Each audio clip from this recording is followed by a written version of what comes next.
Waalaikumsalam Waalaikumsalam warahmatullahi Waalaikumsalam warahmatullahi warahmatullahi wabarakatuh. wabarakatuh. Kembali lagi di podcast Abdi Negara Sehat bersama saya Novia.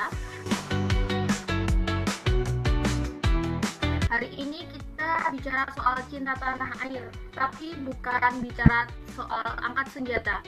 Kita bicara soal perjuangan membebaskan nafas bangsa ini dari penyakit TBC di Indonesia.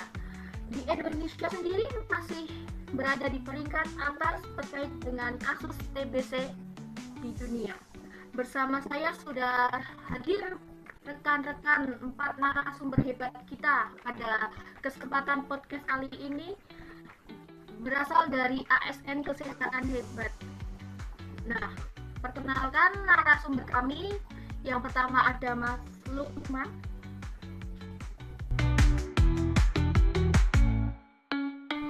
Ya, terima kasih Mbak. Mohon izin nggih. Perkenalkan, nama saya Lukman Hakim. Saya perawat dari RSUP Dr. Karyadi Semarang. Baik, terima kasih Mas Lukman. Selanjutnya ada Mbak Latifah.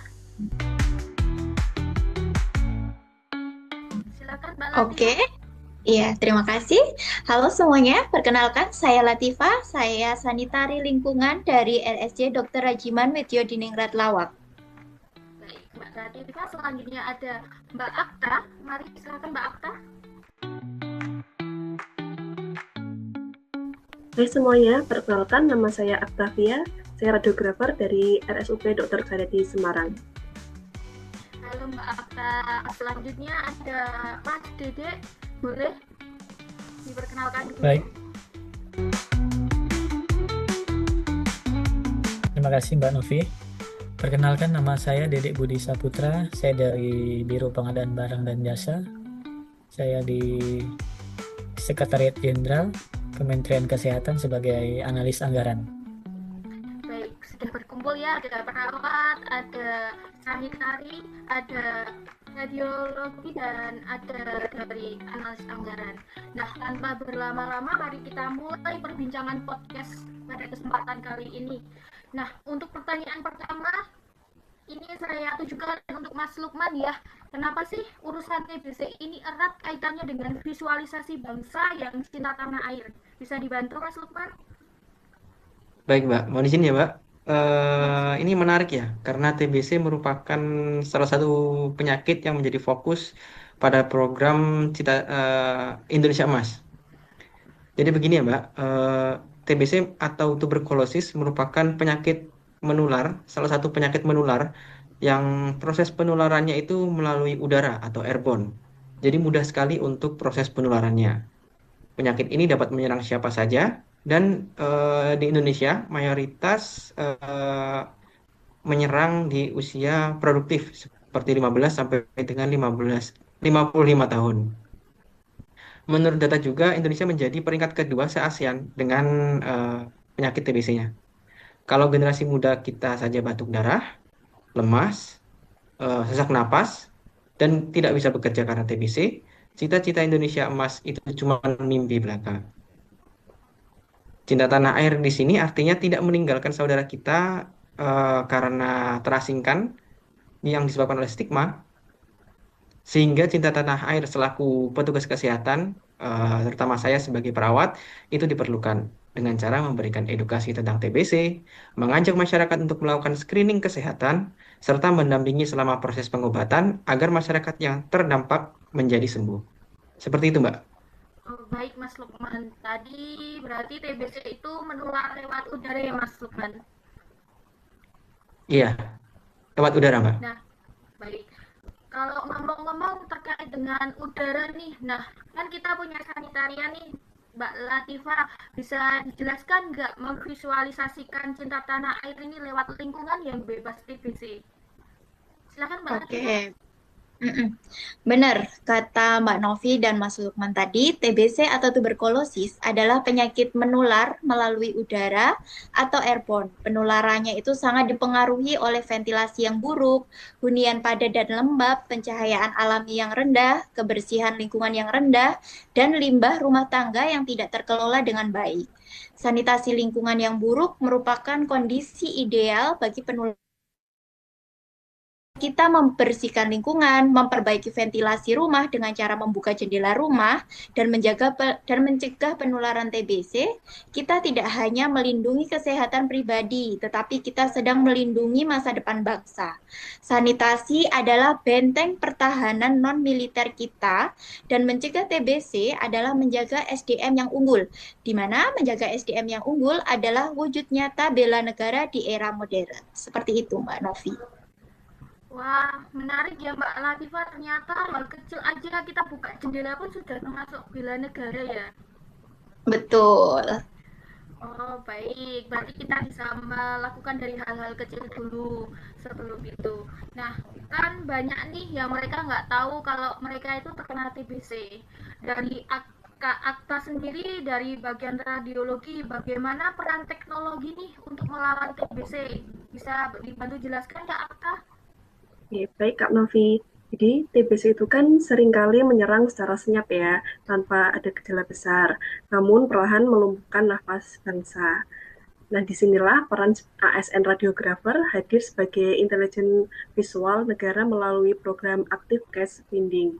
Jadi kami tidak menunggu di balik meja, tetapi kami terjun langsung ke dalam masyarakat yang memiliki resiko tinggi. Karena bagi kami, cinta tanah air adalah bukan sekedar kata-kata, tetapi upaya memastikan tidak ada satupun rakyat yang berjuang sendirian melawan penyakit TBC. Melalui foto torak, kami memetakan medan perang di paru-paru para penderita. Semakin cepat musuh TBC ini terdeteksi, maka semakin cepat pula kita dapat mengamankan masyarakat dari penularan TBC. Jadi buat teman-teman semua, jangan ragu dan jangan takut untuk di ronsen. Ini bukan sekedar prosedur medis, tapi melainkan langkah nyata sebagai wujud aksi bela negara untuk melindungi keluarga dan memastikan nafas Indonesia tetap kuat. Wah, bagus ya Kak Akta. Ternyata kita nggak perlu takut ya untuk ronsen ya. Betul. Baik, ngomong-ngomong nih terkait ronsen, otomatis kan kita butuh biaya. Pasti bicara terkait biaya. Nah, bicara TBC, pasti kan perlu ronsen dan perlu biaya yang banyak nih. Negara keluar uang banyak nggak sih? Sekarang ke Kak Dede ya, selaku analis anggaran. Bisa dibantu jelaskan Kak Dede? Oke, baik. Terima kasih Mbak Novia. Jadi di tahun 2026 ini, total anggaran Kementerian Kesehatan itu adalah sebesar 244 triliun. Alokasi anggaran untuk program pengentasan TB itu sebesar 2,1 triliun. Dengan target screening itu mencapai 6,2 juta orang. Nah, fokus anggarannya itu adalah untuk pembelian obat serta penyediaan cartridge untuk tes cepat molekuler. Jadi, bentuk cinta tanah air itu adalah memastikan setiap rupiah yang berasal dari uang rakyat itu harus kembali dalam bentuk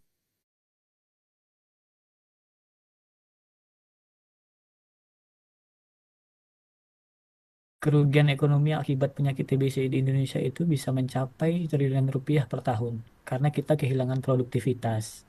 Sebagai analis anggaran, kami memastikan bahwa anggaran yang sudah dialokasikan untuk program pengentasan TB ini dapat memberikan dampak yang luas serta sesuai dengan target. Mengobati penyakit TBC sampai sembuh itu jauh lebih murah daripada membiarkan satu orang menulari 10 orang lainnya. Jadi, efisiensi anggaran kesehatan adalah wujud nyata menjaga stabilitas ekonomi bangsa. Kira-kira begitu, Mbak. Oh, jadi anggaran TBC itu bukan beban ya Mas Dede, tapi sebuah investasi gitu. Betul sekali, Mbak. Karena negara sudah investasi untuk menghadirkan kesejahteraan di bidang kesehatan. Wah, luar biasa. Nah, sebelum kita tutup, satu kalimat singkat, apa wujud cinta tanah air dalam penanggulangan TBC menurut masing-masing bidang? Dimulai dari Mas Lukman dulu ya. Silakan Mas Lukman. Baik Mbak, dari sisi perawat ya, kata-katanya adalah membantu satu pasien TBC sampai sembuh adalah cara saya menjaga martabat bangsa. Wah, membantu menjaga martabat bangsa ya. Selanjutnya untuk Mbak Latifah. Oke, dari segi sanitarian, pastikan rumah sehat, sinar matahari masuk, kuman TBC mampus. zaman TBC mampus ya Kak Latifah ya. Nah, selanjutnya untuk Kak Akta. Oke, dari sisi radiologi, deteksi dini dengan ronsen, putus rantai penularan sekarang juga. Kita putus rantai penularan TBC Kak Akta.